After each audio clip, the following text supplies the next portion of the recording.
Our next speaker is Otto Zhou, who is the David Godschalk Professor in the Department of Physics and Astronomy at UNC. He is one of the world leader in carbon nanotube development, and specifically in X-ray emissions from carbon nanotubes. And his talk is going to be on nanotechnology-enabled high-resolution digital tomosynthesis for screening and diagnosis of breast cancer. So Dr. Tepper mentioned the importance of technology for oncology. I guess this talk is about technology still in the pipeline for future oncology and hopefully imaging purpose.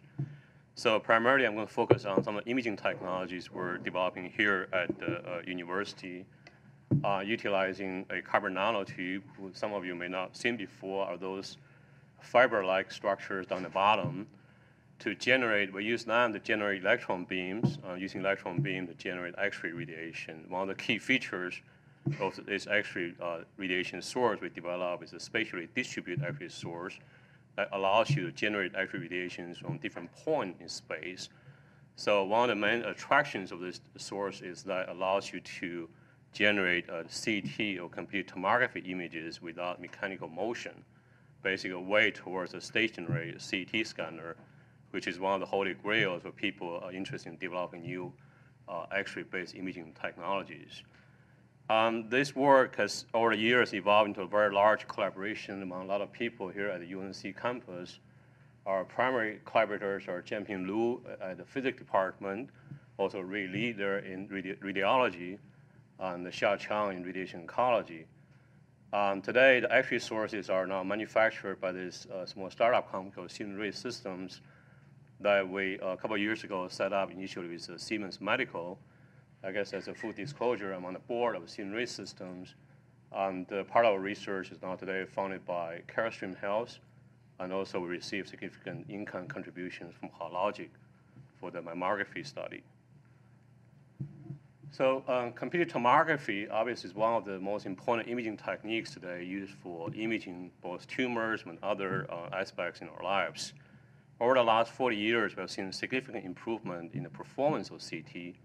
From very early on, the first CT takes about a day to get a cross-sectional image. Today, the state-of-art 64-slide CT scanners can complete one rotation in less than a second, give you very large coverage area and also high resolution. However, if you look at the state-of-art CT machines, we remove their plastic cover. It's a very scary design. Hopefully this video plays. Okay. So here's a video shows a, I think this is Toshiba, 64-slide CT scanner. During the scan, it runs at 3 Hertz. You rotate X-ray source, a single X-ray source weighs over 10 kilograms at very high speed. What I heard is that the G-force subject X-ray source is larger than space shuttle during takeoff. So basically, there's very little room for further improvement of the temporal resolution, for the scanning speed, and also because of large mechanical supporting structure needed to make the system work, you're limited in dimension and space. It's difficult to make them small. For mobile applications, it's also very difficult. So there has been a lot of work and also failed effort in the past to develop a stationary CT scanner. One example is this EBCT, electron beam CT, that first came out, I think, from UC San Francisco. They're using an accelerator type approach, basically using a CRT design, using an electromagnetic field to stir electron beam to different spots on the X-ray anode. That failed for many reasons. So one of our motivations here is to whether it's possible utilizing the new X-ray source technology we developed to build better CT scanners or tomosynthesis scanners that are stationary with better resolution, hopefully give you a smaller size, lower dose, and be able to mobile. First, you have to look at why it's not possible, difficult to do it today. It turned out that actually source technology, in our biased view, has not really changed much over the last 100 years. We still use what Roentgen used 100 years ago, use a thermionic electron source that you have to heat it up to over 1,000 degrees Celsius to generate electron beam. And essentially, all X-ray sources today are single pixel sources, meaning that you have X-ray radiation come up from single point in space. So to generate CT type images, you need multiple views. You have to move the X-ray sources to different points in space. And that limits your what you can do and how you can design your CT scanner. Turned out nature gave us a different way, another option to generate electron beam, which is called electron field emission. That itself is actually not a new technology. People know that for at least 100 years. Basically, you can generate electrons by two ways. One is apply them a lot of heat so that it can overcome what's called work function coming from Fermi level to the vacuum. For typical metal, it takes about 1,000 degrees Celsius. And that's what we use today for thermionic actually sources. Alternatively, you can apply electrical field. When the electric field is high enough, electrons can come out at room temperature. So they'll give you a room temperature electron source. That itself is not new. People have tried. The difficult part is where do you find electron source that give you high enough current, last long enough, and does not cost that much to make a viable device. That's where this what's called carbon nanotube comes into play. That is a new form of carbon that was first observed about 20 years ago by a fellow named Sumio Iijima from NEC. That has generated a lot of attention, especially in engineering and physical science space. People dream about different kind of applications that are based on this carbon nanotube, from something very small to something as large like a space elevator. But it turned out they are one of the best electron field emitters you can have today.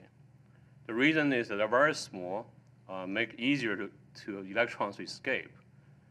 They have very high thermal electrical conductivity to make them stable.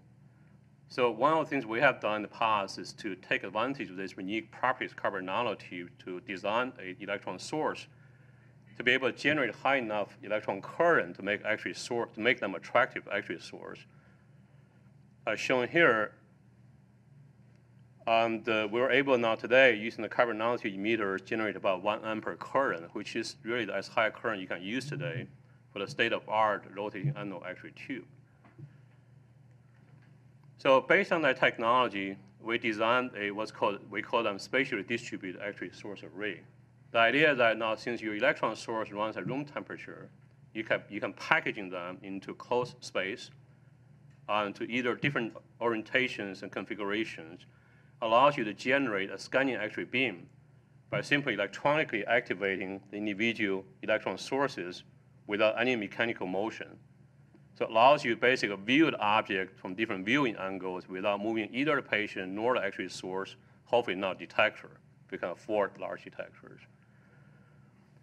So that technology now becomes semi-mature. And here I give you some examples of the distributed actually source arrays now being fabricated by this company, CNT Systems, here located in the Research Triangle Park. And you say, what are the advantages of this source array? We see several. One of those now is you're no longer limited by this current design where you have actually source from only one point in space. All of a sudden, you can arrange your actual sources in different configurations based on your system requirement. So that allows you now to think about how you want to construct your CT machine. You know, the source now can be one-dimensional, can be two-dimensional, can be straight, can be curved. Now, your actual CT scanner no longer need to be a basic one actually source rotating on a circle. For a lot of cases, circle is not a biased configuration. Also, the difference is that the actual source here is electronically controlled. Basically, you can fire X-rays on the fly. So you can easily synchronize them. You can gate with different motions. You can have X-rays, basic images without minimizing the motion-induced blurring. So that has become a semi-mature technology. I guess what I'd like to do with the remaining time is give you a few examples of the systems that are different stages of development, show you some of the potential advantages we can get in the new systems that are utilizing this new actually source. The first one I want to show you is a preclinical application that utilizes the electronic controlling capability of this actually source.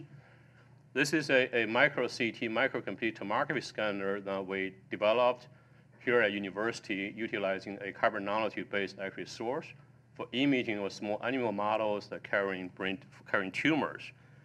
One of the difficulties with this preclinical study is that for small animals, their organs move much faster than humans. Features are small, right? How do you see the tumors when animal is still moving? Can you obtain a high resolution as a static image? The thing unique about this scanner is that we can easily do prospective gating for even free breathing, for example, mouse, by simply synchronize our X-ray exposure with either, well, different kinds of lung motion or cardiac motion. That basically allows you to generate CT images with imaging quality as good as a static, from a static object.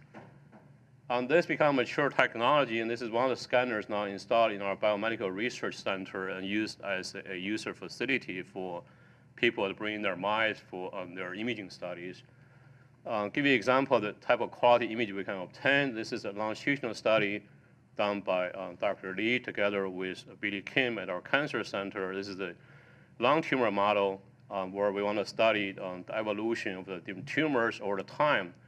Traditional people doing optical study where you can only get a total tumor load without detailed information about whether you have more tumors or tumor size become large and small.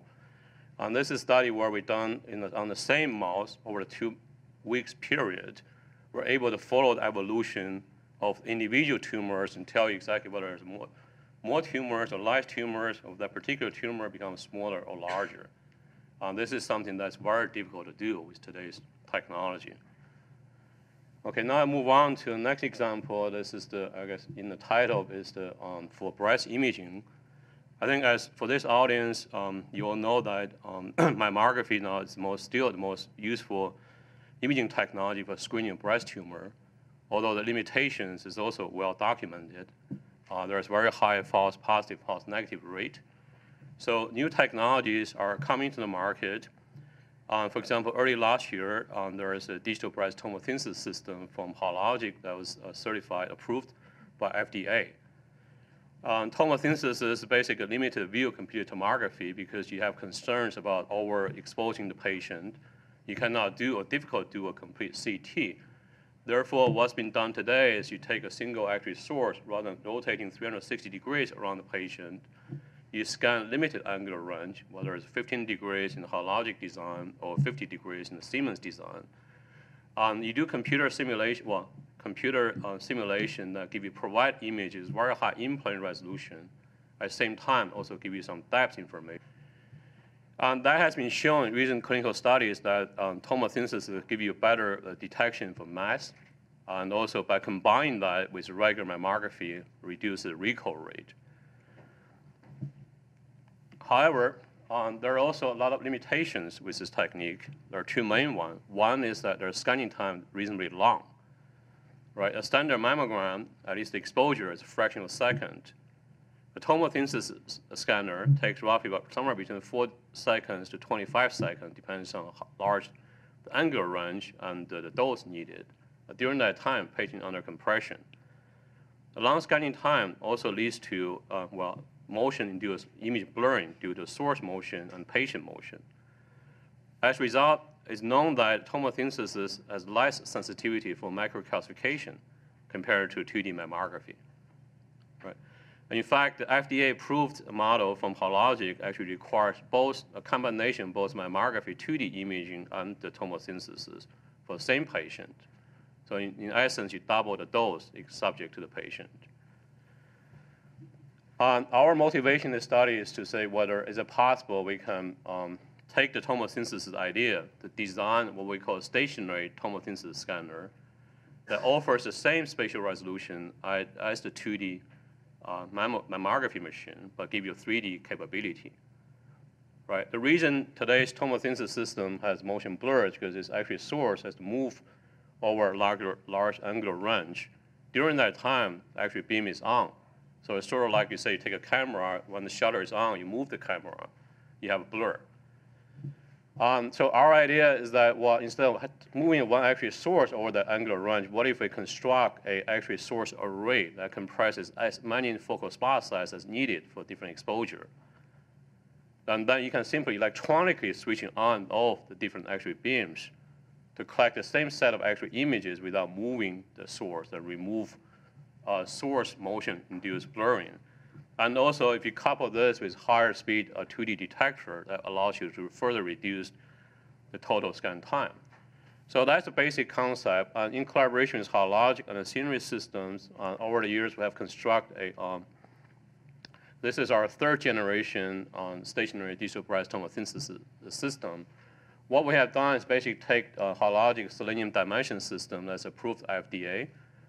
We designed the actually source array that basically give you the same geometrical configuration, similar angular range, similar pitch, same dose, same energy. Then we integrate that actually source array with the hologic detection system with the same control console, and we integrate the source with the detector. So everything else is the same, and you can use, in principle, using the same reconstruction algorithm, except now in this device, you don't move the source anymore. You're basically electronically activating the individual source arrays. So this is system, the third generation that we set up a year ago. Over the last year, we have gone through basic system characterizations using physical functions. We're now in the middle of a human specimen study of 50 patients. The plan is probably about a year we'll have this, the second system installed in a hospital for the first pilot clinical trial. Let me just give you some examples of the performance of the system. Here's what engineer would do when you talk about system resolution. We would measure what's called system modulation transfer function. That tells you the system resolution. Right, here's a comparison of modulation transfer function. The DBT is a standard rotating gantry tomosynthesis system. And this SDBT is our prototype system using the source array. So using the standard hologic standard scanning geometry, 15 views, over 14 degrees, we see a 30% increase in the system resolution. In fact, that improvement will be even larger when we go to larger angular range, which is difficult to do with the current system. When we go to large angular range, we are also able to reduce z-axis artifact because simply tomosynthesis doesn't give you the full angular range. So when you have a smaller coverage, you see the shadow image for an object on different plane. If you increase the angular range, you reduce that shadow, give you less artifact. Well, the projector quality is not very good. So we've done calculations using different fountains and shown that indeed they are, in terms of resolution in the physical fountain, they are better than the hologic system. So we have now, I guess, complete 48 of the 50 patients we originally planned for. This is a study led by Dr. Lee and Kuzmiak on radiology. And still, I think we need to wait for the reader study, but the early result shows that indeed we have a better, this is a comparison between tomosynthesis and the commercial 2D mammography device in our hospital. The early result indeed show that we have a better detection sensitivity for mass, and in terms of micro-calc, I guess we're similar. So here's a case where a specimen, a patient with micro-calcification, and here is an illustration on the power of a tomosynthesis allows you to separate these images into different planes. Now you can see that over this region, the clustered micro-calcs, you can separate the z-axis location, which you cannot do with the regular 2D mammography. So as I said earlier, now we're in the process of setting up a second system. Hopefully by the end of this year, with IRB approval, we can start a patient study. Let me just move on quickly, give you 2 more examples of what else we're working on. Some of you probably are familiar with this, and think Dr. Tepper has seen an early version of this.